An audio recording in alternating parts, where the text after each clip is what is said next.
pour la continuité des séries de conférences que ESPEC offre à sa communauté pour un peu avoir une idée de quoi il s'agit, qu'est-ce que la psychologie énergétique clinique. Donc, la conférence aujourd'hui sous le thème la séparation et l'abandon. Donc, on a tous des traumas liés à ça, ou presque tous, pour ne pas être trop rigide. Donc, avec nous aujourd'hui pour nous expliquer ça et pour donner plus de perspectives dans ce domaine, avec nous, Ivo T. Freeman, comme d'habitude. Il est prêt à nous donner de son temps, de son expertise. Ivo T. Freeman, psychothérapeute, sexologue, spécialiste des traumas complexes et des troubles de l'attachement. Donc, comme d'habitude, euh, vous avez le droit de poser des questions, de discuter, et vous êtes toujours les bienvenus. À toi, Yves. Merci Noël. Oui, voilà, donc je me fais une de mes spécialisations parce que je me suis intéressé au trauma. Ben, j'ai observé qu'il y avait plusieurs types de traumas d'abord, des traumas simples, des traumas complexes, et puis de fil en aiguille, j'ai pu observer que certaines personnes avaient plus de difficultés à les traiter lorsqu'il y avait une insécurité de base. Cette insécurité de base, c'est ce qu'on appelle des troubles de l'attachement, et qui peuvent être occasionnés notamment par l'abandon, les séparations, etc. On va essayer d'un petit peu aborder tout ça aujourd'hui. Donc, nous avons donc 1 heure. Je rappelle que vous pouvez poser vos questions via le chat, c'est le plus facile, comme ça on a une trace écrite. Et dès que je peux, j'y réponds. Voilà, éventuellement, vous pouvez aussi intervenir en direct s'il y a une demande particulière, hein, n'hésitez pas. Voilà, privilégiez le chat parce que c'est plus facile pour moi, comme ça je peux les traiter quand c'est le bon moment. Mais voilà, vous pouvez aussi le demander. Ah, le son est faible. Alors, attendez, je vais faire ça comme ça. Un instant. Hop, ça va être mieux. Ça, c'est mieux normalement. Oui, logiquement, ça devrait être mieux parce que j'ai mis le micro près de moi. Yes. Ah, le son est toujours faible. Même maintenant? Oui? Ok, on va faire ça autrement. Hop. Alors, avec mon téléphone, ça sera plus facile. Donc, petit instant. Zoom. Zoom. Et je trouve Euh, Karim, tu pourrais me mettre le numéro de la chambre de ce soir? Je crois que c'est terminé par 86. Tu pourrais me retrouver ça me le mettre dans le chat? Comme ça, je peux le faire tout de suite. Parce que ici, je n'ai pas la bonne.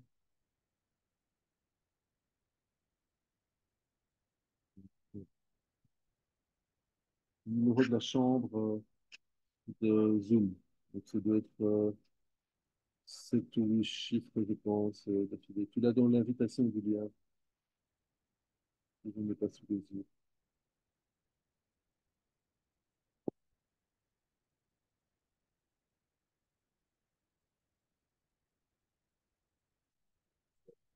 Ah, voilà, merci. Ça, c'est 83. Ok, alors, ça, c'est-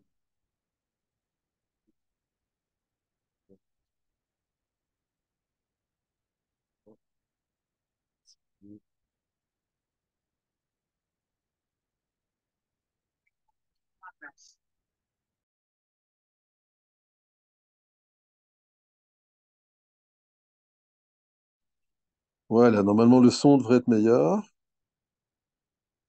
puisque vous m'entendez directement via le téléphone. On est OK? On est bon comme ça?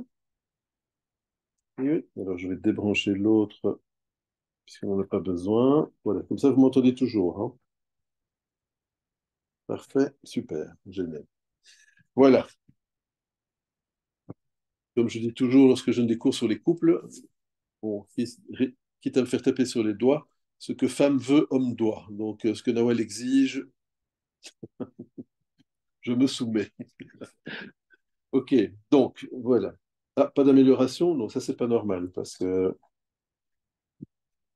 voilà, ici. Ah voilà. Ok, parfait. Ok, donc les blessures d'attachement, effectivement, peuvent être occasionnées par toute une série d'événements de vie particuliers. On va essayer de un petit peu passer tout ça en revue. N'hésitez pas à poser vos questions à travers le chat et comme ça nous verrons un petit peu comment ça se passe. D'accord? Euh, Tout simplement pour vous dire ceci. Aussi, ah, tiens, qu'est-ce qui se passe? Ah, ah, bah, là, il s'est passé quelque chose d'intéressant. Voilà, c'est laquelle? C'est celle-là, je pense.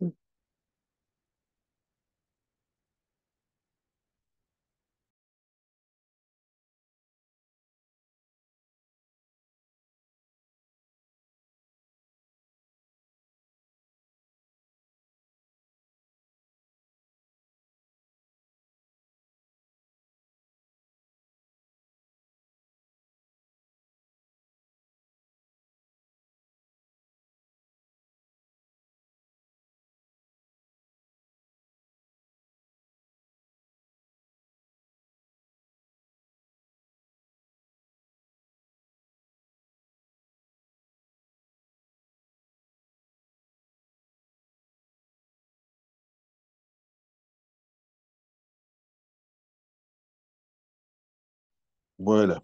Là, vous m'entendez? On est bon? Oui, c'est bon. Ok, parfait. Désolé, ça c'est les joies des Mac. J'ai déposé mon iPhone sur le bord gauche de mon Mac et donc l'iPhone éteint le Mac. Donc jamais déposer son iPhone sur le bord du Mac, c'est pas une bonne idée. Donc voilà. Ok, problème réglé. Alors cette fois-ci, je le dépose un peu plus loin. Voilà. Donc, les blessures d'attachement, c'est donc en général un manque de sécurité émotionnelle et affective dans les premières années de vie. Et donc, c'est ce manque de sécurité ou on va dire, d'affection qui est donnée par les parents, par les donneurs de soins, va générer un stress de fond et ça va influencer le style d'attachement des personnes. D'accord. Je vais partager avec vous quelques images pour que vous compreniez un petit peu mieux comment ça fonctionne.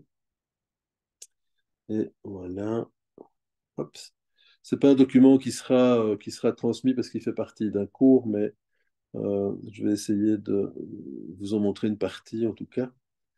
Voilà, donc au niveau de l'attachement, pour juste comprendre, donc si on est victime d'une blessure d'attachement, il y a effectivement plusieurs styles. On va développer une façon d'être en lien et en relation avec l'autre qui va être évidemment un système de défense, un mécanisme de défense pour éviter la souffrance inutile. Et donc en fonction de ce qui se passe, eh bien, on va bouger. Devrait y avoir une image normalement, donc quelqu'un dit qu'il n'y a pas d'image, mais moi, elle est à l'écran. Donc, Nawal, toi, tu vois l'image? Tu vois Oui, l'écran monsieur. partagé? Oui, ok, d'accord.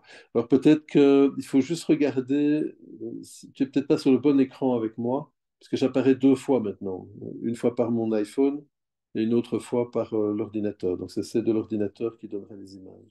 Donc il suffit de regarder dans la galerie, c'est en haut à droite et tu trouveras. Voilà. Ah ok, super. Bien, donc voilà. Donc au niveau de l'attachement, il faut comprendre qu'il y a plusieurs styles d'attachement. On va essayer d'un petit peu les passer en revue et voir un peu comment ça se passe. Alors attendez, je vais essayer de faire comme ça. Voilà. Donc, au niveau de l'attachement, on a plusieurs possibilités.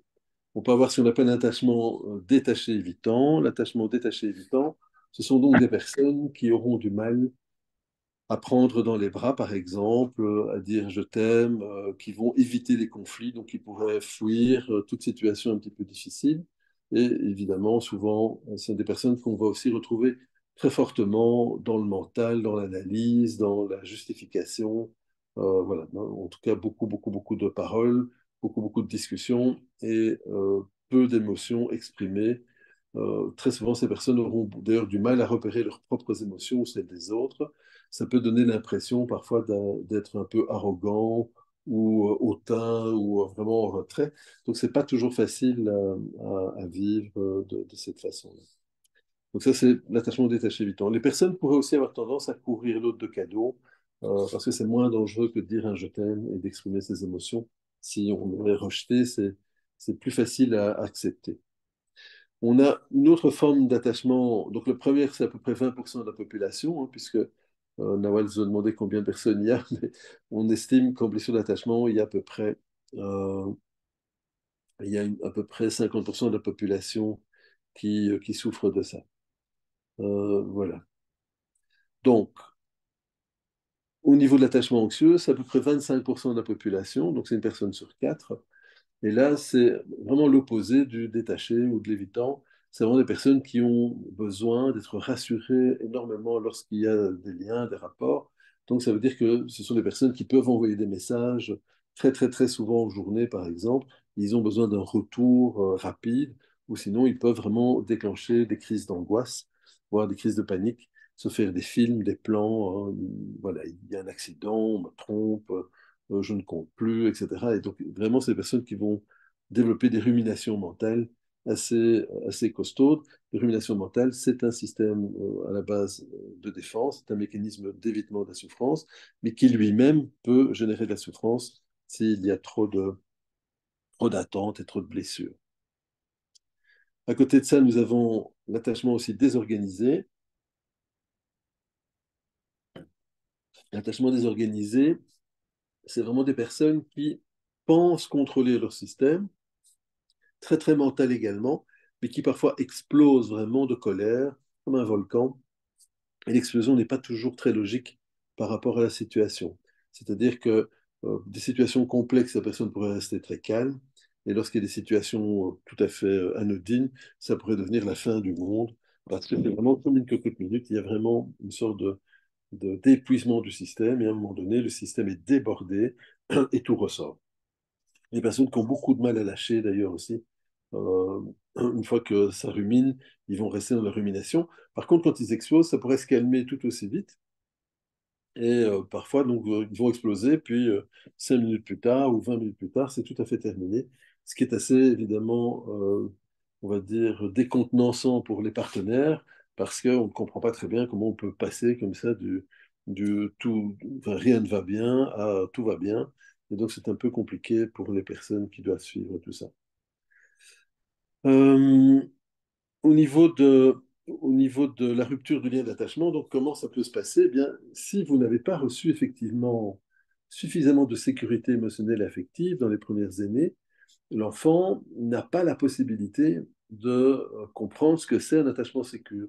En gros, normalement, un attachement sécure, c'est un attachement où la personne sait qu'elle est aimée, c'est une évidence. Les parents en font la démonstration quotidienne, ni trop ni trop peu, prennent dans les bras, disent je t'aime, expliquent les émotions, rassurent quand il se passe quelque chose. Euh, voilà. Donc si on a des parents qui ont des difficultés eux-mêmes à prendre dans les bras ou à dire je t'aime ou à repérer leurs émotions, ça va générer chez l'enfant du stress parce qu'il ne comprendra pas, il n'a pas de grille de lecture pour décortiquer son univers, comprendre son univers. Et donc, il va devoir développer des mécanismes d'adaptation qu'on appelle la résilience, hein, c'est la faculté de rebondir et de s'adapter à l'environnement.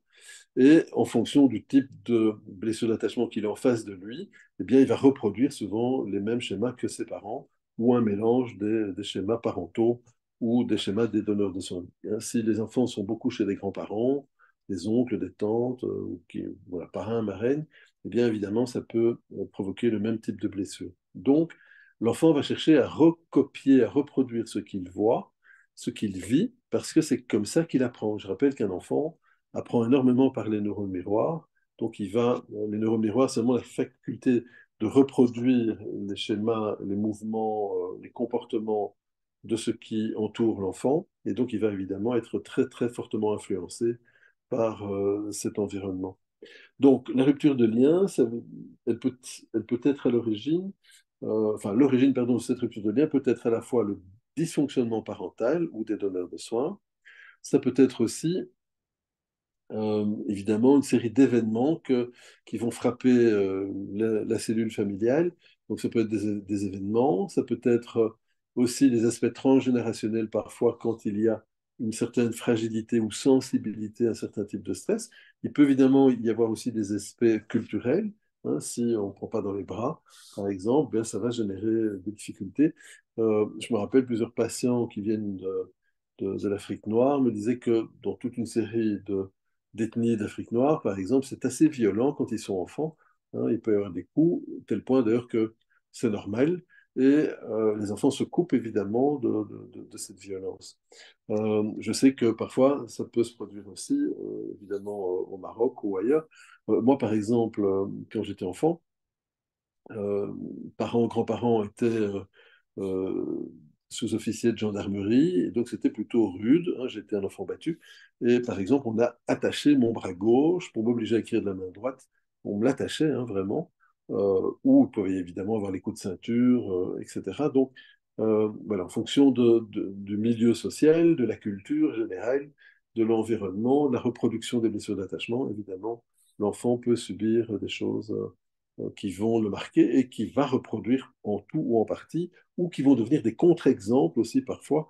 L'enfant, en grandissant, va chercher à éviter de reproduire les mêmes schémas, mais s'ils ne sont pas travaillés en thérapie, ça sera quand même assez compliqué parce qu'il n'a pas d'étalonnage correct de ce qui est juste ou injuste dans le cadre dans le cadre de l'éducation des enfants, par exemple. Donc, dans ce système, on comprend que l'attachement est quelque chose qui a besoin de stabilité. C'est un des piliers de la sécurité, c'est la stabilité. Donc, dès qu'il y a des ruptures, des séparations, hein, pour ça qu'on en parlait dans le titre, eh bien, chaque séparation, c'est une perte de lien parce que l'enfant va perdre soit l'intensité du lien qu'il avait avec un des deux parents, si ce sont des parents qui se séparent, mais ça peut aller plus loin. Ça peut être aussi des pertes de liens et de repères qui rassurent lorsque, par exemple, il y a des changements, des déménagements réguliers, changement d'école, changement de copains, de copines, eh bien, ça peut rendre difficile à l'enfant de s'attacher à des figures. Or, l'attachement, à la base, c'est une figure d'attachement. Donc, on sait que dans les années 50, les années 60, les précurseurs de la théorie de l'attachement, comme Bowlby, Konrad Lorenz, etc., Ainsworth, ont étudié les figures d'attachement en utilisant des animaux dont ils étaient la première figure lorsque l'animal naissait, hein, donc des canetons, des poules, etc. Eh bien, l'animal s'attachait à la première figure de sécurité qui était là. Et c'est comme ça qu'on voit dans ces expériences, par exemple, on voit Konrad Lorenz nager ou faire de la barque sur un étang et on voit des dizaines de canetons qui le suivent partout où il va, parce que c'est ça la figure d'attachement. Donc, lorsqu'il y a une rupture, une séparation, un divorce, eh bien, ça va générer forcément une blessure. Et si elle n'est pas prise en compte, l'enfant va se développer avec des mécanismes de défense qui se mettront en place pour justement chercher à ce qu'il s'adapte à la situation. Donc, quels sont les signes de troubles d'attachement chez l'enfant, par exemple? Eh bien, c'est justement cette anxiété de fond qui pourrait apparaître. Ça pourrait être aussi par exemple des crises d'angoisse, des troubles du sommeil, euh, l'enfant qui devient très très collant, qui commence à pleurer tout le temps, ou au contraire qui se coupe, hein, qui n'exprime plus rien, qui est éteint alors qu'il jouait beaucoup avant, des modifications de comportement, par exemple entre l'école et la maison, donc l'enfant n'est pas du tout dans le même type de comportement, de l'expression de certaines colères, des up and down, donc vraiment des chauds, froids chez l'enfant en fonction de l'environnement dans lequel il est, où il pourrait tout à fait basculer en mode survie et chercher à s'adapter à la nouvelle situation. Euh, des simples déménagements trop réguliers, trop fréquents peuvent provoquer donc déjà cette blessure. Et évidemment, le dysfonctionnement parental lui-même qui peut provoquer lui aussi ce genre de choses. Donc, dans les signes, on retrouve un peu ce type de comportement, le désintérêt, hein, une tristesse de fond, de la colère de fond, etc. Pour ceux qui ont assisté à d'autres conférences ou qui ont déjà fait d'autres formations avec moi, vous savez qu'il y a aussi évidemment des réflexes archaïques qui peuvent être en lien avec les blessures d'attachement, parce qu'en fonction de la sécurité ou non qui a été donné chez l'enfant, certains de ces réflexes de base de sécurité peuvent ne pas s'être intégrés. On en a déjà parlé, hein, comme le réflexe de Moreau, le réflexe de paralysie par la peur ou le réflexe de protection. Le réflexe de protection, c'est assez facile à repérer. Vous voyez des gens qui ont des épaules rentrées comme ça, et qui ont une démarche assez raide, les genoux assez verrouillés. Ça, c'est vraiment le corps qui est en protection. Quand vous parlez d'enfance, c'est de la naissance à quel âge? Bien, c'est toute l'enfance, hein. Donc, la blessure d'attachement peut se développer évidemment au plus jeune, ça se passe, au pire, ça sera. Mais une blessure d'attachement peut aussi se produire à l'adolescence si des parents meurent ou s'il y avait déjà une blessure d'attachement chez les parents. L'enfant n'a pas pu se construire dans un attachement sécure. Ça, c'est juste impossible. Donc, il va automatiquement reproduire une partie des schémas auxquels il est confronté. Mais au plus jeune, c'est au pire, il y aura de blessures. Donc, voilà. Et si la blessure apparaît, ce qui est souvent le cas, en dessous des 3 ans, c'est là qu'on aura ce qu'on appelle des traumas précoces, des empreintes précoces. Ça peut même parfois être intra-utérin, puisque vous avez parfois des femmes qui souffrent pendant toute la grossesse de maltraitance ou de stress, d'angoisse, et l'enfant aussi qui parfois lui-même est déjà maltraité, y compris pendant la gestation par des coups qui pourraient être donnés, par exemple, hein, de la violence familiale. Voilà. Et parfois même, c'est déjà arrivé, des mères parfois qui ne veulent pas d'un enfant et qui se frappent elles-mêmes. Donc, j'ai eu ça plusieurs fois en supervision pour accompagner certains de mes collègues. Donc ça, c'est toujours un élément qui est assez compliqué.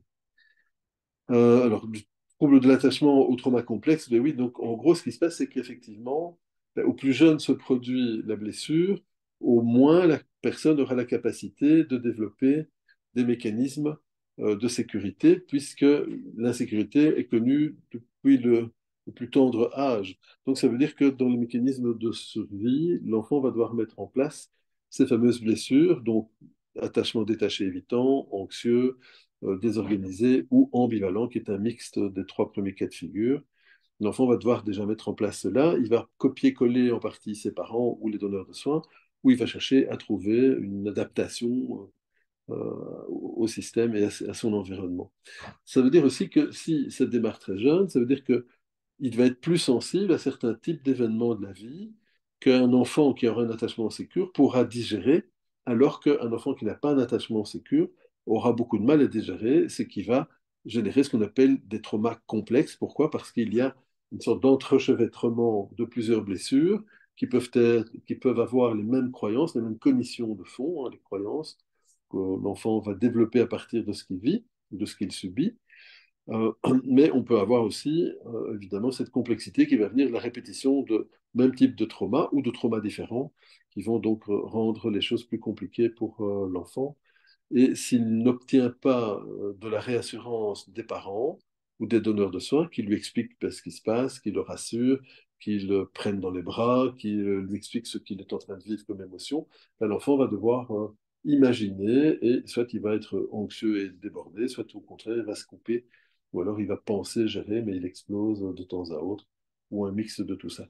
Donc, cette blessure d'attachement, peut amener très régulièrement des traumas complexes. Ça veut dire que tous les traumas complexes n'ont pas nécessairement une blessure d'attachement. Par contre, les blessures d'attachement signifient quasi systématiquement un trauma complexe à cause de la durée dans le temps et de la répétition. Bon, évidemment, si vous avez une blessure d'un deuil à 12 ans et que vous êtes traité à 14 ans, il n'y aura probablement pas encore de trauma complexe, pour autant que les parents, avant le deuil, avaient un attachement sécure l'un et l'autre. Si un des deux parents a un attachement insécure, il y aura automatiquement un impact sur l'enfant, y compris à son âge adulte, parce que ça ne se répare pas tout seul. Ça nécessite vraiment une intervention psychothérapeutique, notamment de reconstruction des qualités de base que l'enfant n'a pas pu construire. Quelles sont les qualités de base qu'un enfant ne peut pas construire si l'attachement est insécure? Ben, c'est déjà l'estime de soi, qui va amener un manque de confiance en soi et qui va amener en lui-même un manque d'affirmation de soi. Je ne peux pas prendre ma place, hein, ou je n'ai pas le droit à avoir une place. Donc, on va devoir vraiment être très attentif à ça, parce qu'au plus tôt on intervient, au mieux c'est. Mais il n'y a pas d'âge. Donc, si je veux travailler sur une blessure d'attachement à 80 ans, c'est faisable. Voilà, évidemment, si j'ai eu la chance de le faire plus tôt, ça va évidemment me faciliter la vie et mon quotidien pendant quelques décennies.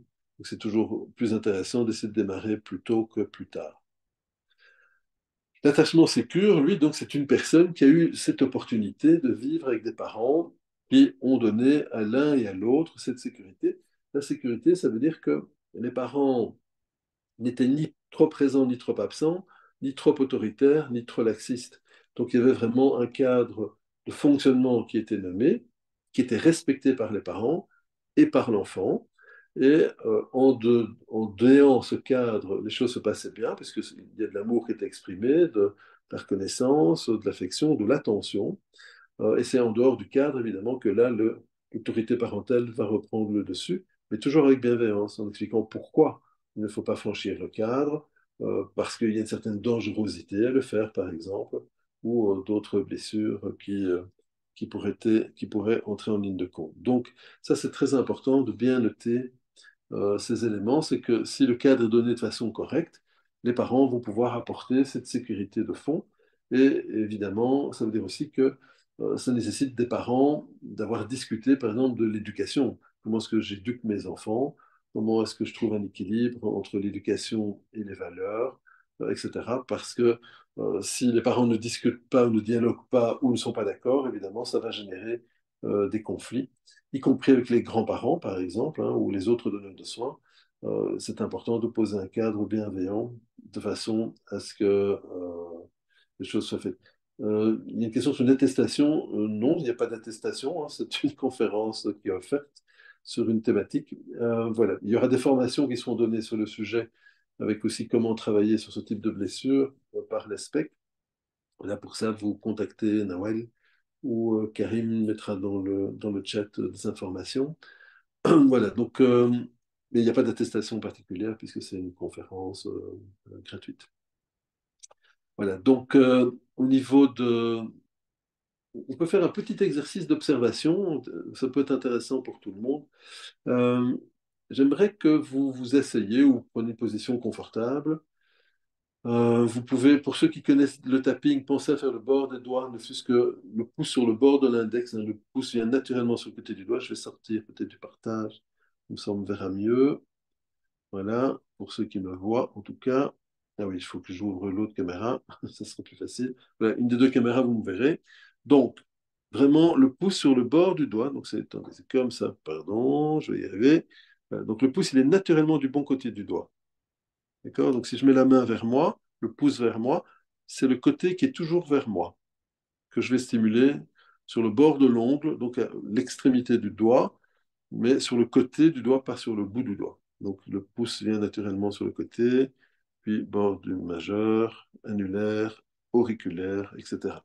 D'accord? Donc ça, c'est une tapping classique. Pour ceux qui ne connaissent pas bien, vous avez, si vous tapez sur YouTube mon nom, donc Yves Gauthier, et vous tapez .eft par exemple, vous avez des points, une vidéo où je montre les points, ou sur le site de l'ESPEC, normalement, il y a aussi des vidéos qui sont de présentation qui existent, où vous avez beaucoup d'informations sur certaines de ces vidéos. Donc, au niveau du tapping, faites ce petit exercice. Donc, vous allez simplement respirer en cohérence cardiaque. Donc, c'est 5 secondes d'inspire, 5 secondes d'expire. Et vous faites bien le bord des doigts, comme ça, lentement. Vous changez toutes les 2, 3 secondes, tout simplement. D'accord? Juste inspirer, expirer. Voilà, juste inspirer, expirer.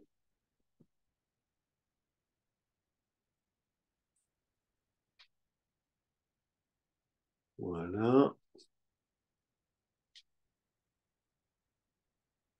Et j'aimerais que vous pensiez à une personne qui vous est très chère. Vraiment, voilà. Une personne qui compte beaucoup pour vous, tout simplement. Essayez de fermer les yeux et d'observer où vous ressentez des émotions. Alors, ceux qui disent qu'on ne me voit pas, vous devez simplement changer de, de capsule, hein, parce que je suis présent 2 fois sur, voilà, sur l'écran. Une fois, c'est mon téléphone pour que vous ayez une meilleure écoute, et l'autre fois, c'est moi. Vous voyez, in vivo. D'accord? Donc, faites bien le bord de doigt. Voilà. Là, je vois. On me dit oui. Donc, c'est bien. On me voit. OK.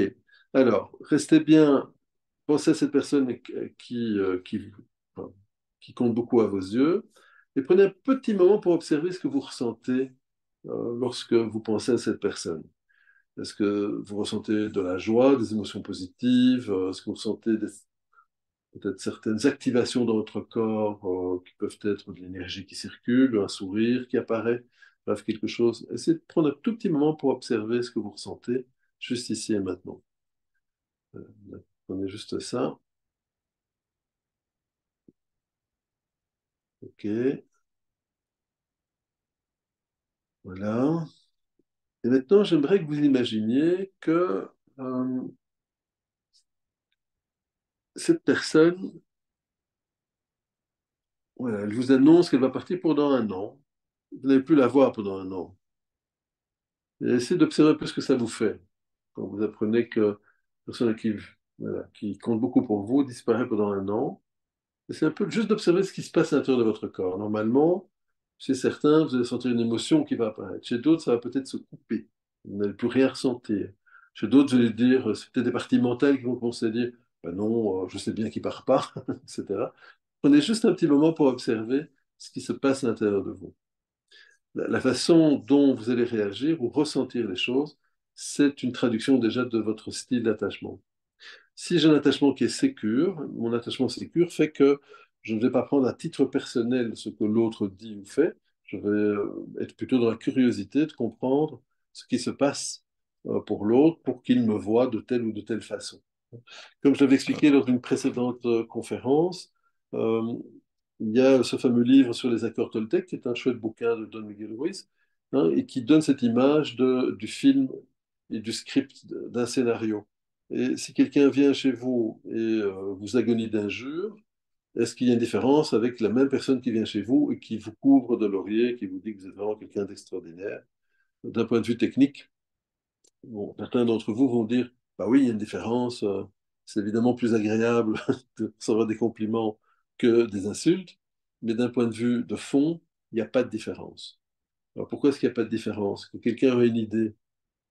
Pourquoi est-ce qu'il n'y aurait pas de différence? Vous pouvez écrire dans le chat si vous avez des idées. Qu'est-ce qui fait qu'il n'y a pas de différence entre quelqu'un qui nous insulte ou qui nous couvre de lauriers et de compliments pour notre schéma intérieur? Pourquoi est-ce qu'il n'y aurait pas de différence? Qui a une idée? Oui, vas-y, tu peux, Kautar, tu peux. Ouvre le micro tout simplement. Ça va? Tu as trouvé? Voilà, ça y est. Oui, il est ouvert. Voilà. Voilà. Bonjour à tous. Je suis pas très douée à ce niveau-là, donc bon, je fais ce que je peux. Alors oui, je pense que c'est la même chose, surtout quand on a un style d'attachement sécure, dans la mesure où c'est la perception qui va être intéressante de la chose. C'est comment je perçois, comment j'intègre, comment je donne une explication finalement, quel genre d'explication je vais donner à ce que l'autre va me présenter. Parce que si j'ai fait mon petit bout de chemin par rapport à mon estime de moi-même, ma confiance en moi, etc., ben même si l'autre me traite de banal ou quoi que ce soit, c'est comment moi je me perçois. Si je ne me perçois pas comme tel, je vais justement voir en quoi est-ce que l'autre a ce genre de réaction. Et c'est donc ça n'engage plus lui, ça n'engage que la personne Voilà. elle-même. Bon. Là, j'ai Donc, fait mon petit bout de chemin. Ouais, pardon. voilà, non, pas de souci, Kautar. Donc, en gros, effectivement, ce qui se passe, c'est qu'il n'y a pas de différence. Pourquoi? Parce que l'autre veut nous faire jouer un rôle dans son film à lui, dans son script à lui. Et dans l'un, il nous voit comme quelqu'un de super, et dans l'autre, comme quelqu'un qui est affreux. Mais techniquement, les deux éléments sont faux. Évidemment, c'est plus agréable de recevoir des compliments que des insultes, mais techniquement, c'est juste comment moi, je vais effectivement percevoir les propos de l'autre. Si je suis dans l'ego, bah, je vais trouver ça super qu'il me complimente et je vais réagir peut-être très violemment s'il m'insulte. Si je suis dans la curiosité du self, c'est-à-dire dans cet espace de base de sécurité que normalement les enfants sont censés recevoir de la part des parents, eh bien l'enfant va juste être curieux de comprendre pourquoi l'autre est fâché et il va aller simplement vers l'autre en lui disant, écoute, je ne comprends pas pourquoi tu es fâché, qu'est-ce qui se passe? Il va poser des questions et il va chercher à apprendre, comprendre, et à partir de là, il va pouvoir repositionner simplement peut-être son comportement à lui, parce que peut-être qu'il avait fait effectivement quelque chose qui n'était pas cool, mais il n'a pas perçu ce qui ne l'était pas. Par contre, il ne va pas porter à la place de l'autre, que ce soit les compliments ou les insultes, il va pouvoir rester dans son énergie et il va donc pouvoir, du coup, ne pas prendre la charge émotionnelle négative. Donc, forcément, ça, si j'ai un attachement sécure, ben, normalement, j'ai une bonne estime de moi qui va apporter une bonne confiance en moi et une bonne affirmation de moi. Je peux dire à l'autre, bah, écoute, non, je suis pas d'accord avec ce que tu dis, mais voilà, j'aimerais comprendre pourquoi tu le penses, mais je ne vais pas m'agiter, je ne vais pas m'énerver, je ne vais pas mettre de l'énergie dans cette justification, parce qu'il n'y a aucune raison que je me justifie. Hein. Je vais peut-être chercher juste à comprendre pour améliorer la capacité d'être en lien. En gros, la sécurité de base et l'attachement vont me permettre de développer des liens qui vont être sécures, constructifs, qui vont pouvoir grandir. L'un, je veux dire, grandir et dans le sens, on va pouvoir mieux s'épanouir ensemble. Et évidemment, c'est ce que nous voulons normalement. Si maintenant la personne vous importe peu, bah, vous allez peut-être rester indifférent sans vous couper. Et voilà. Mais par contre, si vous observez que vous vous coupez, ça c'est un mécanisme de défense. Si vous voyez que vous passez en mode attaque, hein, à nouveau, je rappelle, attaque, fuite ou je me coupe, hein, je fais le mort, ce sont des mécanismes de défense, de survie. Ça montre que derrière cela, il y a quand même des blessures qui vous activent et qui vous font réagir de cette façon-là. Donc de base, effectivement, je vais être curieux de comprendre ce qui se passe dans la vie de l'autre, mais je ne vais pas raisonner avec les propos de l'autre. Je vais pouvoir rester calme. D'accord? Voilà. Et donc ça, c'est important. Je vois qu'il y a Gita qui dit l'opinion appartient à l'autre. Hein, donc, détachement par rapport à l'opinion de l'autre, oui, effectivement. Alors, détachement, c'est peut-être pas détachement, c'est non-résonance avec le propos de l'autre. Je ne vais pas entrer en résonance. Je vais chercher à comprendre. C'est pas me couper ou être détaché. C'est juste dire, tiens, OK, qu'est-ce qui se passe? Mais si je suis vraiment dans le self, ce qu'on appelle le self, cet espace de curiosité spontanée d'un enfant qui découvre la vie, l'univers dans un environnement qui est sécurisant, bien l'enfant va être curieux, tout simplement. Il va exprimer sa curiosité.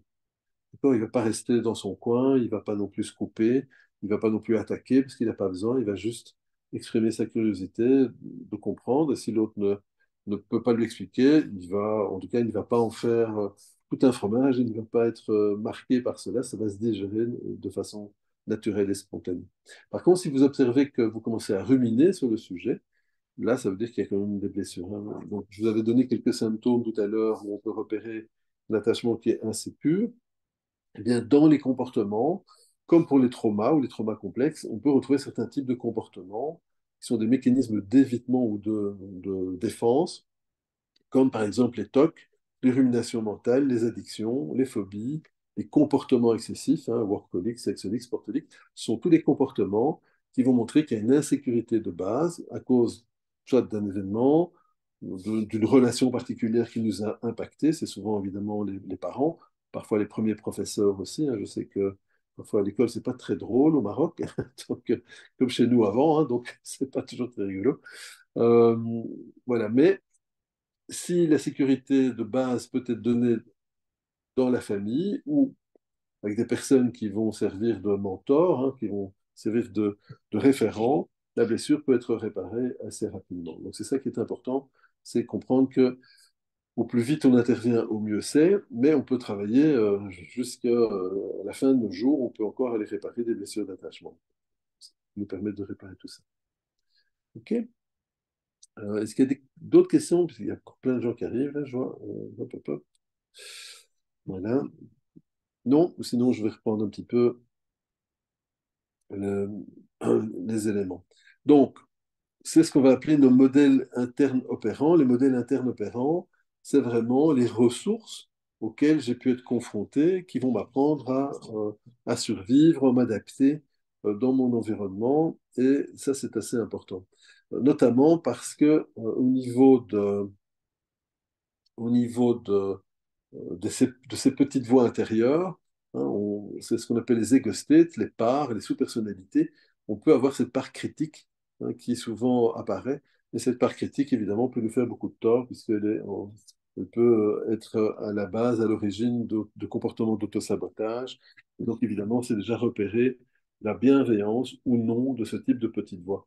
Si vous avez des petites voix internes qui vous critiquent tout le temps, c'est toujours repérer quel est leur besoin, quelle est leur peur. En gros, quel est le besoin de cette part de faire ce qu'elle fait, quel est son objectif, quel est son but, normalement bénéfique et positif, parce que normalement les parts, les sous-personnalités sont bénéfiques et positives, elles veulent nous protéger. Dès que vous observez qu'il y a des petites voix comme ça qui ne veulent pas nous protéger, mais qui veulent vraiment nous faire souffrir, en général, ce sont des énergies extérieures. Donc, ce sont souvent des croyances qui ont été, on va dire, digérées par le patient à force de les entendre à son propos. Et donc, il s'est identifié avec des paroles ou des actes ou des gestes ou des négligences des donneurs de soins ou de son environnement. Et donc, il a fini par s'identifier avec ces mots, ces croyances, et donc il résonne avec elles.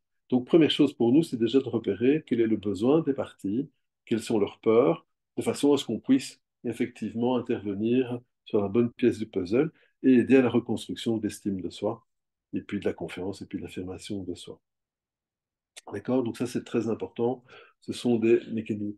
Dans une relation, dans un couple, on a un tout petit peu parlé lors de la conférence sur le couple, mais c'est souvent les blessures et leurs protecteurs qui vont s'exprimer envers les blessures et les protecteurs du partenaire.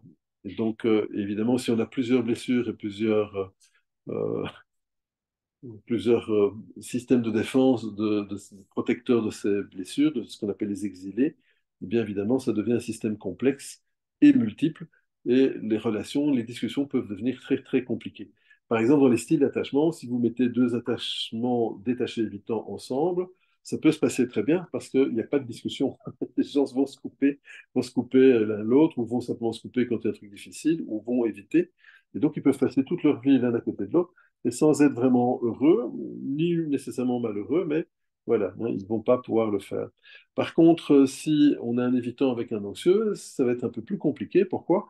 Ou si ces deux anxieux, ils vont être très fusionnels, donc tant que ils sont sur les mêmes idées, s'ils ont le même projet de vie, hein, je rappelle qu'un couple, normalement, se construit autour de certains principes, hein, la bienveillance, la bientraitance, bon, l'amour, évidemment, l'attirance, mais bienveillance, bientraitance, la confiance et évidemment un projet de vie, c'est-à-dire qu'on a envie de développer, de faire des choses ensemble et de développer un projet commun. Si j'ai deux anxieux, ben, ils vont être très fusionnels, mais si j'ai un anxieux avec un détaché ou un évitant, c'est ça qui va être compliqué, parce que l'anxieux va avoir besoin de gestes réguliers d'attention et d'amour et d'affection, là où le détaché a du mal justement à en faire la démonstration, et l'évitant va éviter. Donc, plus le détaché évitant va être détaché et va éviter, plus l'anxieux va être anxieux. Et donc, plus l'anxieux va être en demande, plus le détaché évitant va être envahi et va s'enfuir encore plus. Hein, donc, c'est vraiment le cas de figure où on voit vraiment, hein, c'est cours après moi que je t'attrape. Plus l'anxieux va courir derrière le détaché évitant, plus il va se sauver. Et dès qu'il arrête de courir derrière, le détaché évitant va se rapprocher parce qu'à nouveau, il va se sentir plus en sécurité. Maintenant, transposez cela dans une entreprise, dans votre boulot, avec des collègues, avec des managers, vous allez voir qu'on a exactement le même schéma. La blessure d'attachement, comme elle impacte tous les styles de relations, ce n'est pas uniquement au niveau familial, ni même copain ou ami, c'est aussi au niveau professionnel. Si vous avez un manager qui a un attachement détaché évitant et qu'il a des subordonnés anxieux, ben les anxieux vont avoir besoin d'être rassurés tout le temps, donc ils vont tout le temps aller trouver le manager en lui demandant des confirmations de si ce qu'ils ont fait est bien, et évidemment, ça va énerver le détaché évitant, qui lui veut justement éviter de ne pas être sous pression. Donc, il va à un moment donné se fâcher parce qu'il va trouver que les personnes ne sont pas autonomes. Et l'inverse est tout aussi vrai. Si j'ai un manager qui a un attachement anxieux et qui revient trop souvent vers ses subordonnés en vérifiant ça va, est-ce que tout va bien, est-ce que tu te sens à l'aise, etc. Le subordonné qui a un attachement détaché évitant va se sentir envahi et à un moment donné, son système pourrait tout à fait bien exploser. Donc il faut faire attention à ce type de comportement dans les relations parce qu'effectivement, ça joue beaucoup. Alors, je vois qu'il y a une question. Comment faire la différence entre un évitement et une manipulation? Alors, ben, justement, mais donc, j'en ai un tout petit peu parlé dans une formation. Donc, je donne une formation sur les manipulateurs actuellement. On va la donner certainement au Maroc aussi. Donc, c'est un ensemble de petits modules. En gros, c'est une question de nombre de critères présents sur l'ensemble des comportements de la personne. Hein, bon, je vais donner quelques critères. Hein. Donc, les critères les plus connus, ils ont été établis par Nazar et Agas. Ça s'appelle les 30 caractéristiques du manipulateur. C'est un peu une échelle. Alors, à partir de 14 sur 30, on parle d'une personnalité manipulatrice.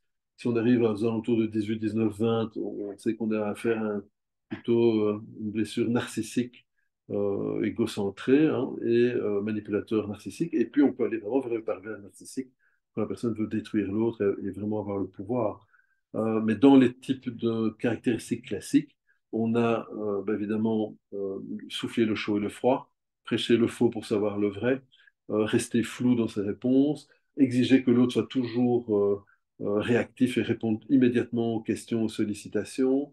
La personne euh, va prendre des positions hautes, hein, pour faire croire à en sa supériorité. Faites ce que je dis, pas ce que je fais. Donc il va dire qu'il faut faire d'une certaine façon, mais lui fait différemment. Donc il n'applique pas les mêmes règles à lui-même. Il peut tout d'un coup être au petit soin avec nous, et puis juste après nous casser, hein, nous humilier, nous dévaloriser. Il va chercher à nous isoler, par exemple aussi. Hein. Donc il va chercher à ce qu'on n'ait plus de ressources autour de soi, autour de nous, pour pouvoir être conseillé, et que quelqu'un lui dise, mais enfin, Yves, ça ne va pas ce que tu vis là, il y a un truc qui ne va pas. Et donc, la personne cherche à isoler pour avoir le pouvoir. Il va chercher à créer, par exemple, les zizanies, des disputes, donc il va monter les uns contre les autres, il ne tient pas les mêmes discours, etc. Donc là, je pense que je viens d'en donner une bonne quinzaine, hein, sur les 30, donc c'est déjà pas mal. Donc, voilà, mais donc, on va repérer ça en fonction du nombre de caractéristiques et du temps où elles sont utilisées, etc. Alors parfois, euh, ce sont des victimes de manipulateurs ou des enfants qui ont eu des parents manipulateurs, hein, quand c'est toxique, qui peuvent parfois reproduire le même schéma sans la même intention, parce que eux, comme c'est des neurones miroirs, ils peuvent reproduire. Et si on les met en conscience de ces mécanismes-là, et qu'il y a normalement une discussion, un dialogue se fait différemment, bien évidemment, ça va permettre de réparer ce type de comportement et de ne plus les reproduire. Le manipulateur est pas ambivalent. Nadia, je ne sais pas ce que tu veux dire par là. Les manipulateurs ne sont pas nécessairement ambivalents, hein. Donc, en gros, dans la manipulation, ça va dépendre du nombre de critères. Et en fonction du nombre de critères, plus on va vers le narcissique manipulateur ou le pervers narcissique, ils n'ont pas d'attachement ambivalent. Ils ramènent tout à eux. Donc, en gros, au niveau de l'attachement, les autres ne comptent pas. Il faut juste comprendre que l'autre n'existe pas à leurs yeux. Il n'y a que eux et leurs besoins qui comptent, surtout si on va vers le pervers.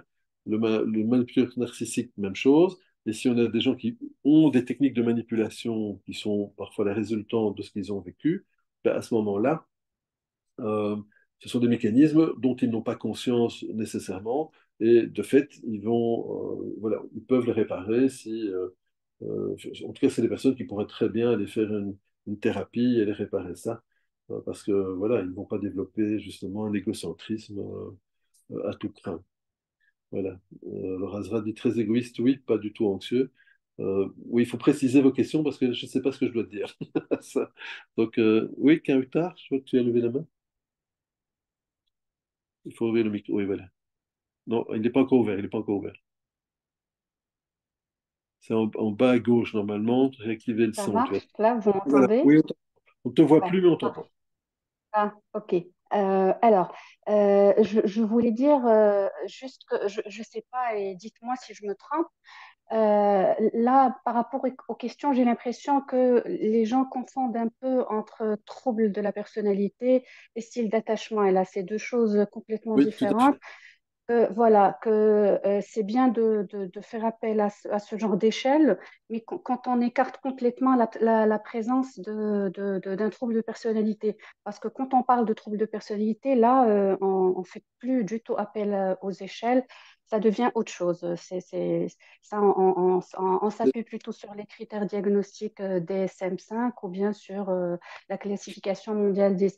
Je suis désolée, j'ai été tellement maladroite tout à l'heure. J'ai oublié de vous souhaiter la bienvenue et merci beaucoup Il n'y a pas pour de souci. ces conférences que je trouve très intéressantes. Et j'espère qu'on va être, bien sûr, pour les formations avertis à temps pour qu'on puisse assister un peu à celles que vous allez voilà, animer ici au Maroc. Donc, moi, c'est Kadri Kautsar, je suis psychologue et psychothérapeute TCCiste. Et voilà, et merci beaucoup, merci pour Ben, tout. Donc merci. voilà, je voulais juste faire cette parenthèse du trouble de Pas la de souci. personnalité. Ça, Oui, tout à fait, tout voilà. à fait. Tu fais bien, tu fais bien. Donc effectivement, on n'est pas sur la même échelle. Je rappelle aussi qu'au niveau du DSM, par exemple, le pervers narcissique n'est pas encore nomenclaturé, entre guillemets. Hein. Donc c'est une échelle qui n'existe pas encore tout à fait, mais on va dire, on va dire que c'est plus empirique, hein, parce qu'effectivement, on observe qu'il y a évidemment ce crescendo qui peut aller jusqu'à certains troubles de personnalité, effectivement. Alors, dans les critères au niveau de la séparation et de l'abandon, donc pour en revenir au sujet de la conférence de ce soir, qui était celle principale, donc ici, en gros, ce qui va se passer, c'est que donc l'abandon ou la séparation, donc si c'est un réel abandon, donc évidemment plus définitif de prime abord qu'une séparation, il faut comprendre qu'à un moment donné, pendant le développement de l'enfant, il y a un moment donné où la séparation va devenir difficile. Hein, l'enfant va pleurer, et même lorsqu'il y a des figures parfois de sécurité autour de lui, il aura plus de mal à le digérer. Ça participe du processus de développement de l'enfant et de sa maturation. Et on voit par exemple des enfants qui, dès que le parent sort de la pièce, vont commencer à pleurer. Il y a des expériences d'ailleurs qui existent. Si vous cherchez ça sur Internet, sur YouTube, il y a des vidéos, vous pouvez voir. Dans les cours, je montre certains types de ces vidéos, ou l'expérience du still face, par exemple. Hein. Donc, le visage qui n'exprime plus rien, vous allez voir que ça va générer un stress. Même chez nous, en tant qu'adultes, ça va générer un stress parce que ça renvoie vers quelque chose où on n'est pas pris en compte, on ne compte pas, on ne sait pas comment attirer l'attention de l'autre, donc on va mettre en place une série de compétences pour essayer d'attirer l'attention de l'autre et recréer du lien. Et on voit ça très très bien chez le bébé, dans ce type d'expérience où le bébé va utiliser toutes les compétences qu'il a acquises, les cris, pointer du doigt, pleurer, tendre les bras, s'agiter, etc. Et si on ne tient pas compte de cela, si on ne s'en occupe pas, l'enfant va s'éteindre. Donc il va vraiment que se couper et il va aller vers un attachement, si on laissait faire ça, il irait vers un attachement de type détaché, évitant. Pourquoi? Parce qu'il va apprendre que la relation avec le parent, en l'occurrence, parfois est sécure et parfois insécure. Et comme il ne comprend pas ce qu'il se passe, eh bien, il va finir par se couper pour se protéger. Hein, c'est vraiment des mécanismes de défense assez importants. J'ai vécu ça avec un de mes loulous, un de mes enfants, mon plus jeune fils, quand il avait 3 ans et demi. Donc, leur maman, mon fils avait 3 ans et demi, ma plus jeune fille, 2 ans, 2 ans, 2 mois. Leur maman est partie dans une démarche un peu spirituelle aux États-Unis. Et quand elle est partie, j'ai dit, ça sent pas bon, elle va rester dans ce groupe, elle va pas revenir. Et donc tous les amis disaient, mais non, elle a 2 enfants, elle les aime, elle t'aime, il n'y a pas de raison qu'elle ne revienne pas. Je dis, non, non, je ne le sens pas parce qu'il y a déjà plusieurs personnes qui ont quitté leurs enfants dans ce groupe, donc ça va être banalisé, ça va au contraire être pris comme un élément qui fait partie de la démarche. Et c'est évidemment ce qui s'est passé à cette époque-là. Et donc, quand elle est rentrée après 6 mois pour la première fois que mon fils l'a vue, donc mon fils à ce moment-là avait donc 4 ans, 4 ans ou 4 ans de 2, 3 mois, il jouait dans la pièce de jeu. Sa mère est rentrée dans la pièce. Il a juste dit bonjour maman en restant assis au sol. J'ai encore l'image devant les yeux. Bonjour maman, il a continué à faire son jeu. Il ne s'est pas levé, il ne s'est pas jeté dans les bras de sa mère. C'était vraiment coupé, complètement coupé. Alors quand j'ai observé ça, évidemment, je me suis rendu compte que ben là, il y avait quand même un petit problème, un petit souci, ce qui était assez logique. Donc, par exemple, j'ai mis en place un mécanisme où je le prenais dans les bras tous les jours. Bon, j'avais déjà tendance à le faire, mais je le tenais. On sait qu'à partir de 16 ou 17 secondes, c'est là qu'on génère de l'ocytocine si on fait un hug. Eh bien, donc c'est ce que j'ai fait systématiquement. Et parfois, quand il n'avait pas envie, je dis, bah oui, Loulou, je comprends que tu n'as pas envie, mais tu sais, c'est plus pour papa que pour toi. Hein, c'est juste parce que papa il a besoin d'un câlin, mais après, je te fiche la paix, hein, mon Loulou. Et puis, voilà, puis je discutais un peu avec lui, mais je le faisais. Et effectivement, ça a permis de reconstruire peu à peu une sécurité émotionnelle et affective. Voilà. Et donc, du coup, il a pu commencer aussi parfois à parler, exprimer, etc., les choses. Voilà. Alors que sa sœur, à l'inverse, c'était plutôt un attachement anxieux. Donc, par exemple, pendant 6 mois, par exemple, elle pleurait toutes les nuits. Je devais me lever toutes les nuits pour aller la rassurer, lui expliquer. Et à un moment donné, c'est d'ailleurs comme ça que sa maman est revenue.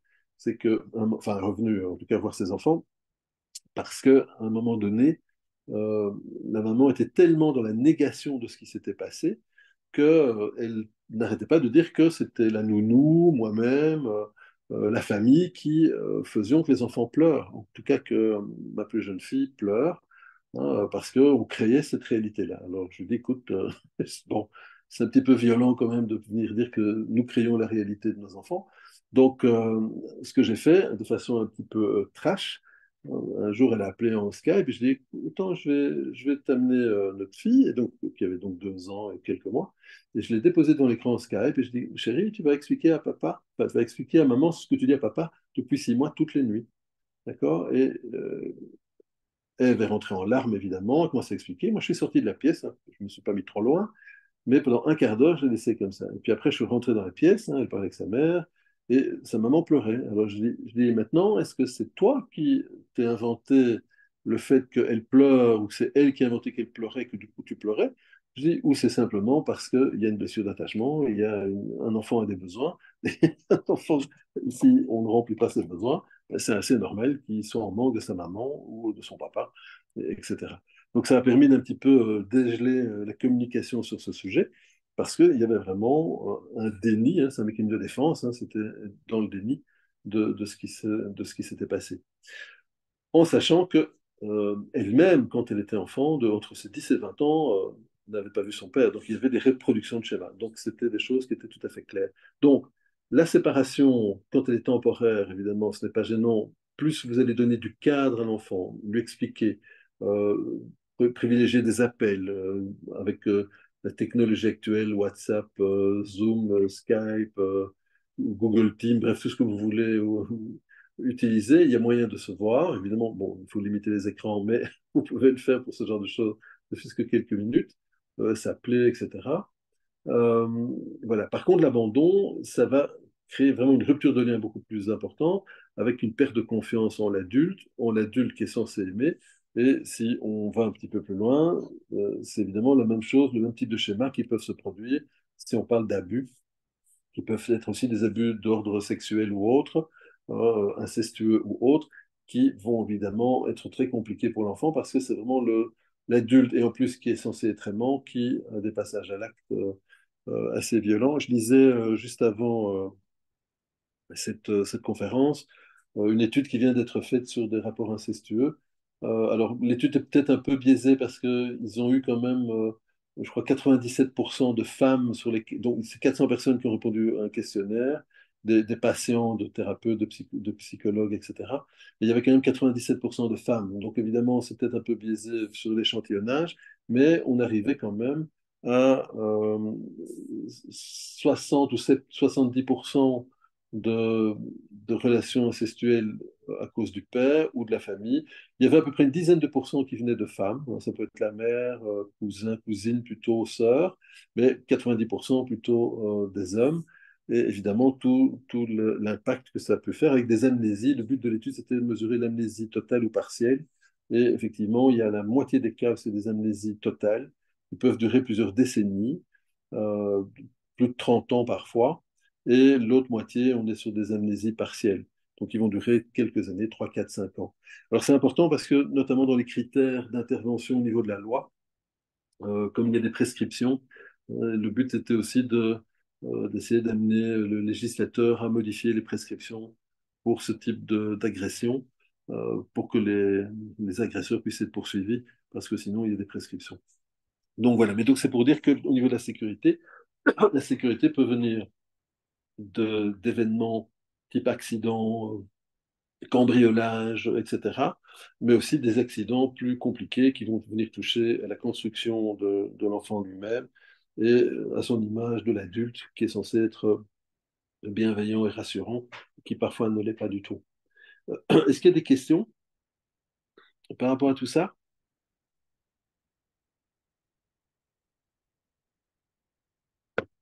C'est de l'eau que je bois, hein, je vous rassure, même si c'est un grand verre, mais on m'a fait la réflexion tout à l'heure, j'ai dit non, non, j'ai pris un grand verre, mais voilà. Ok, alors, qu'est-ce que... Attends, pom, pom, pom, pom, pom. Est-ce que j'ai arrêté les questions? Non. Bon, voilà, ok. Bien, parce que je vois on est déjà à la fin de la conférence. Voilà, donc ce sont des thématiques évidemment qui sont très importantes. Il faut comprendre qu'au niveau de l'attachement, cette sécurité émotionnelle et affective, elle est fondamentale. On peut la travailler à n'importe quel âge, mais si on ne la travaille pas, elle va nous impacter toute notre vie et dans notre capacité à être en lien, dans un lien sécure et constructif. Donc, ça veut dire qu'on doit vraiment, vraiment porter attention à ces éléments-là. Et s'ils viennent s'inscrire sur des épisodes traumatiques, qui ne touchent pas à l'attachement lui-même, ça va renforcer la blessure traumatique parce que simplement la structure de base de l'individu est plus fragile et donc il va être plus sensible. Et elle restera plus sensible. Un autre paramètre, c'est évidemment les réflexes archaïques de base et de sécurité, qui eux-mêmes peuvent être déconstruits s'il y a blessure d'attachement, parce que cette insécurité de fond va faire que certains réflexes ne s'intègrent pas correctement ou se désintègrent à cause du stress de fond. Donc à nouveau, ce qui est important, c'est d'avoir des approches qui soient intégratives, multiples, hein, qui travaillent à la fois sur les aspects corporels purs, psychocorporels, et sur les aspects plus psy, parce que si on ne fait pas l'ensemble, il restera toujours une fragilité et une sensibilité qui fait qu'on va reprendre un trauma où on va être réactivé plus rapidement, on aura plus de mal à le digérer que si on a pu tout remettre, on va dire, dans l'ordre, entre guillemets. Donc ce sont des éléments vraiment très, très importants. Et on voit vraiment la différence avec les patients qui ont un suivi de cet ordre-là, plutôt qu'un suivi plus généraliste, qui va soulager temporairement, mais qui, en arrière-fond, parfois même entretient les souffrances. Par exemple, beaucoup de thérapies, quand elles restent trop conversationnelles, peuvent, purement conversationnelles, dès que vous touchez à des traumas complexes, peuvent renforcer le trauma. Alors qu'un trauma simple, il n'y aura pas de souci, mais un trauma complexe, ça peut le renforcer parce que le cerveau, ne faisant pas la différence entre une parole, un acte, un film, un bouquin, etc., ça peut vraiment réactiver certains réseaux. Et si en plus certains réflexes n'étaient pas intégrés, ben ça va évidemment surajouter un autre poids, puisque ça vient de nouveau activer les systèmes de défense. Euh, faites juste ce mini-exercice pour vous. Observez comment vous vous tenez. Si vous voyez que vos épaules sont rentrées, hein, plutôt que voilà, bien en arrière de façon naturelle et spontanée, ben, rien que cette attitude-là, des jambes très verrouillées, c'est le réflexe de protection, c'est déjà des signes qu'il y a une insécurité de base. Et donc, il y a forcément, quelque part, si ces réflexes de base ne sont pas intégrés, il y a forcément une blessure d'attachement aussi, parce que le système n'a pas pu simplement se réguler correctement. Donc ça, c'est ça qui est important, d'accord? Un dernier aspect aussi, parce que parfois ça peut jouer, le système nerveux autonome, hein, sur lequel on va travailler avec certaines techniques, comme REMAP, Self-Emotional Balancing, le FT clinique, eh bien le système vagal, par exemple, peut aussi être influencé par les héritages transgénérationnels. Si j'ai des ancêtres qui ont développé leur capacité à mieux gérer certains types de stress, hein, ça participe de l'épigénétique. On sait que certains gènes, certaines sensibilités ou certains gènes vont répondre plus vite à certains types de stress pour mieux nous protéger. Parfois, c'est l'héritage de nos ancêtres qui, eux, ont survécu à des situations plus compliquées et ils transmettent ça à leurs enfants. Et on sait que c'est exponentiel. C'est-à-dire que chez les enfants, les petits-enfants, etc., cette capacité, normalement, devient enfin, meilleure, hein, de mieux en mieux, s'améliore. Et donc, ça peut être aussi des éléments très importants, alors que des personnes qui n'ont jamais connu ce type de stress pourraient avoir beaucoup de mal à supporter des stress constants et à s'adapter à tout ça. Voilà, j'ai fait le tour. C'était un peu rapide, hein, mais 1 heure, voilà. Euh, Petite dernière question. Sinon, on se retrouve pour ceux qui veulent samedi à midi pour moi, donc ça fait 11 heures pour vous, je pense. Et là, je crois que c'est la douleur, si je ne me suis pas trompé de thématique. Il faudrait qu'il me confirme, parce que c'est ça que j'avais préparé aujourd'hui, avant de préparer celle-ci. Donc voilà. Oui, peut-être juste, oui, je ne sais pas si je sais le partager. Attendez, je vais voir si. Oui, je ne suis pas certain que vous allez bien le voir, mais je vais quand même partager ça un minimum. Mais ça, c'est un schéma qu'on donne pendant le cours, par exemple. Voilà, vous avez ici, voilà, vous avez par exemple ici, je ne peux pas le faire beaucoup plus grand parce que, en gros, ça, par exemple, c'est un mind map qui permet de repérer sur quoi travailler, les piliers qui peuvent être à la base de blessures, les événements du passé, les déclencheurs du présent, les familles de croyances. Visualisation, futurisation, par exemple, ce qu'on appelle les fantasmes aussi, les aspects psychosomatiques, mais également physiques, etc. Voilà, les mécanismes de défense, TOC, évitement, addiction, amnésie, phobie, comportement excessif, etc. Voilà, donc ça, c'est un schéma, par exemple, qu'on donne aussi lors de la formation pour savoir comment mieux travailler avec ce type de choses et en fonction des outils utilisés, voilà, on peut valider c'est une réaction, voilà, que doit-on faire? Si ça stagne, qu'est-ce qui se passe? Qu'est-ce qu'on doit vérifier? Les recadrages. quel type de recadrage, etc., le type de dissociation, premier, deuxième, troisième niveau. Enfin, bref, c'est un petit schéma, mais c'est le genre de choses qu'on donne en formation pour vous aider à pouvoir mieux savoir comment travailler et accompagner ce type de blessure. Alors, je vois une dernière question. Donc, c'est bien la prise en charge de la douleur samedi. Les blessures de rejet et d'abandon sont différentes, mais en général liées. Alors, mais à nouveau, c'est la blessure d'attachement qui est derrière ça, hein. Donc, blessure de rejet ou d'abandon. En gros, ça va être l'intensité de la blessure qui va peut-être être modifiée. Un abandon, évidemment, si c'est un réel abandon par les parents, ça va être plus lourd qu'un rejet. Le rejet, si quelqu'un ne nous aime pas et que nous, on l'aime, c'est pas tout à fait la même intensité. Non, si c'est un parent qui rejette systématiquement ses enfants, ce qu'il faudrait aller voir, c'est mais qui est toujours présent dans la cellule familiale, c'est pas le même impact qu'un réel abandon. Donc, en gros, c'est là qu'on va devoir aller mesurer quelles sont les vraies blessures, en sachant que derrière tout ça, c'est de toute façon le manque d'estime de soi qui est la première blessure à réparer pour justement pouvoir réparer la confiance et l'affirmation de soi. Et comprendre que cette blessure d'estime, elle doit venir de l'intérieur, elle ne doit pas venir de l'extérieur. Donc, beaucoup de personnes pensent que la solution est à l'extérieur, ce qui est faux, hein. Tant que la personne cherche à l'extérieur des solutions, de la reconnaissance ou que sais-je, euh, c'est pas l'adulte qu'il est aujourd'hui qui se répare et qui prend soin de lui. C'est quelqu'un qui est toujours en attente d'une solution externe. Évidemment, c'est donner son pouvoir à l'autre. Et si on revient au manipulateur dont on parlait tout à l'heure, là, c'est évidemment du pain béni pour le manipulateur parce que c'est ce type de profil qu'ils recherchent. Parce que c'est des gens fragiles sur lesquels ils vont pouvoir établir une emprise. Et à partir de cette emprise, ils vont pouvoir évidemment, eux, se nourrir, mais pas la personne qui est devenue leur partenaire, en tout cas. Voilà. OK? Bien, je vous souhaite une excellente soirée. Choukran pour cette présentation. Et puis, à tout bientôt. Noël, c'est toi que j'ai entendu ou Oui, c'est moi. Ok, vas-y. Merci beaucoup. Prends soin de toi. Merci. Bonne soirée. Et on se voit samedi. Et moi, Prends soin de toi. j'arrive à Mohamedia le 7 et jusqu'au 21. Il y aura des formations qui sont données déjà. Et puis, Oui, je reviens aussi en juillet. C'est aussi 15 jours en juillet. Je ne sais plus les dates, mais oui. Noël, voilà. De Sur le toute site. façon, on a partagé les liens, les téléphones, toutes les coordonnées de contact et on a partagé les dates, les personnes qui sont intéressées.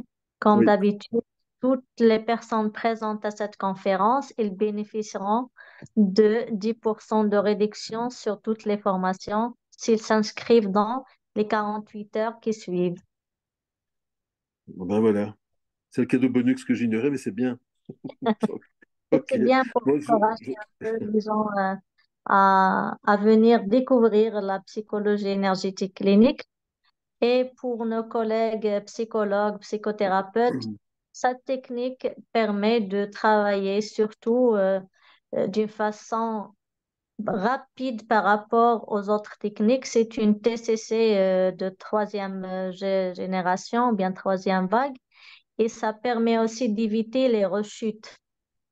C'est ça, donc quand tu travailles avec un client 2 ans, 3 ans et après il te fait une rechute, c'est vraiment une difficulté majeure par rapport au travail de thérapeute. Mais avec le travail par SEB, par la technique que Yves utilise pour remédier au problème de l'attachement, on n'a pas le droit, on n'a pas, il n'y a pas question de rechuter.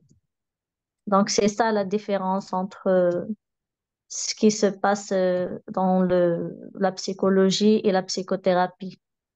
Je crois qu'au Maroc, on a tous besoin de cette nouvelle technique qui est vraiment intéressante. Merci Noël. Ok. Voilà, je vous souhaite une belle soirée et puis à samedi. Donc, à tout bientôt. Au revoir, bonsoir. Ciao. On a dit midi, heure Maroc. Oui, c'est midi heure Maroc? Oui. Attends. Moi j'ai Non, midi heure belge, donc 11 heures heure Maroc. non, c'est midi, heure Maroc. Arnaque jeudi. Tu me fais travailler plus tard. Non, non, non, c'est ça qu'on a convenu au début. Euh, D'ailleurs, il est écrit sur l'affiche, Karim l'a publié. ouais, ouais. Arnaque. Bon, ok, parce que pour moi, ça fait 13 heures. Alors. Bon, moi, c'est pas ça que je veux. Ok, c'est pas Maximum grave. de ta générosité. Non, il n'y a pas de souci. De toute façon, je suis libre, donc il n'y a pas de problème. Ok, on se voit samedi. Bisous. Ciao, ciao. Au Au revoir, revoir. bisous. Bye bye. Merci, au revoir. Shukran. Oups.